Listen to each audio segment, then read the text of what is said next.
নমস্কার বন্ধুরা, আমাদের রান্নাঘরে তোমাদেরকে স্বাগত। আজকে আমাদের রান্নাঘরের রেসিপি হলো ভেজ ডাল পকোড়া।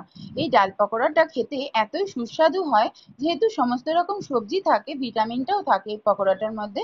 আর খেতে তো অসাধারণ হয়। চায়ের সাথেও কিন্তু এই স্ন্যাক্স জাতীয় ডাল পকোড়াটা খেতে খুব ভালো লাগে। আর নিরামিষ দিনে ডালের সঙ্গেও এইভাবে ভেজে খেলে খুব ভালো লাগবে। আজকে তোমাদের ভেজ ডাল পকোড়া করে দেখাবো। তার জন্য দেখো, এখানে কাচের বাটির 1 বাটি মটর ডাল, 1 বাটি মুগের ডাল নিয়েছি। দুটো ডালই আমি 2 ঘন্টা ভিজিয়ে রেখেছিলাম। 1 বাটি আলু রেখেছি গ্রেট করা। বিনস একদম ছোট ছোট করে কুচো করে নিয়েছি। গাজরটাও গ্রেট করে নিয়েছি। ঝালটা তোমরা তোমাদের পরিমাণ মতন দেবে। আমি একটুখানি 10-12টার মতন কাঁচা লঙ্কা কুচো করে রেখেছি। পকোড়াটার সাথে খাওয়ার জন্য একটা চাটনি বানাবো, পরে সঙ্গে থাকো দেখিয়ে দেবো। তার জন্য ধনেপাতা, কাঁচা লঙ্কা, আদা আর একটা টমেটো নিয়ে নিলাম। সবার প্রথমে কিন্তু ডালগুলো বেটে নেব। দেখো, 2 রকমের ডালটা কিন্তু বেটে নিয়েছি। একটুখানি আধ ভাঙা, পুরো কিন্তু একদম মিহি করিনি। এর মধ্যে গ্রেট করা আলুটা দিয়ে দেব,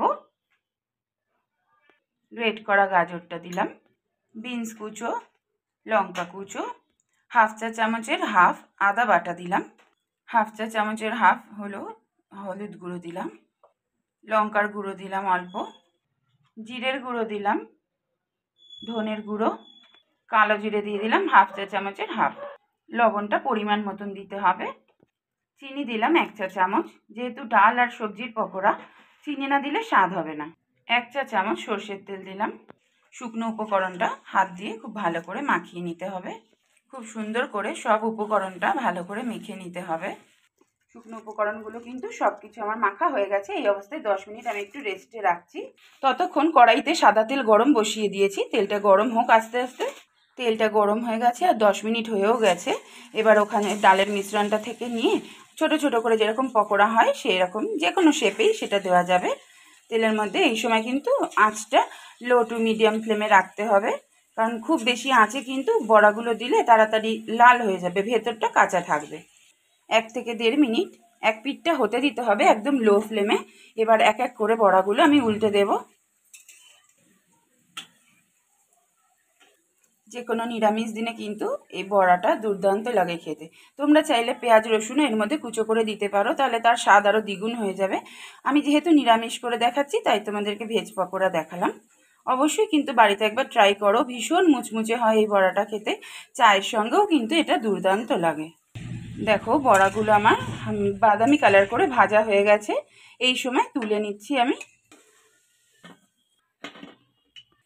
একই রকমভাবে বাকি বড়াগুলোও দিয়ে দিচ্ছি। ছোট ছোট করে করছি আমি। তোমাদের যদি মনে হয় বড় বড় করে করবে, আমি স্ট্রিট ফুডের যেরকম ছোট ছোট বড়াগুলো বিক্রি হয় ওই রকম টাইপেরই করছি, তাই ছোট্ট ছোট্ট করে দিলাম। সেকেন্ড ব্যাচেরগুলোও আমার ভাজা হয়ে গেছে। এই সময় তুলে নেব। সব কটা কিন্তু একইভাবে ভেজে নিয়ে আমি ফিরে আসছি। সব কটা পকোড়াই ভাজা হয়ে গেছে। একটা প্লেটের মধ্যে আমি টিস্যু পেতে তুলে নিয়েছি। চাটনিটা রেডি করে নিচ্ছি। আদার টুকরোটা আগেই দেখিয়েছিলাম তোমাদের, দিয়ে দিলাম টমেটো, লঙ্কা, ধনে পাতাটা পেস্ট করে নিয়ে ফিরে আসছি। এর মধ্যে পরিমাণ মতন লবণটা দিয়ে দিলাম একবারে। চাটনিটা রেডি হয়ে গেছে। একটা বাটির মধ্যে দিয়ে দিয়েছি। দেখো, ধনে পাতা আর টমেটোটা কিন্তু পুরো পেস্ট করিনি। পুরো পেস্ট করলে এই বড়াটার সাথে খেতে ভালো লাগে না, তাই একটু খিচ রেখে দিয়েছি। তোমরা চাইলে পুরো পেস্ট করে নিতে পারো। আজ তাহলে আসি। আমার কিন্তু ডাল দিয়ে ভেজ পকোড়া রেডি হয়ে গেছে। খুব শিগগিরই আবার অন্য একটা ভিডিও নিয়ে দেখা হবে।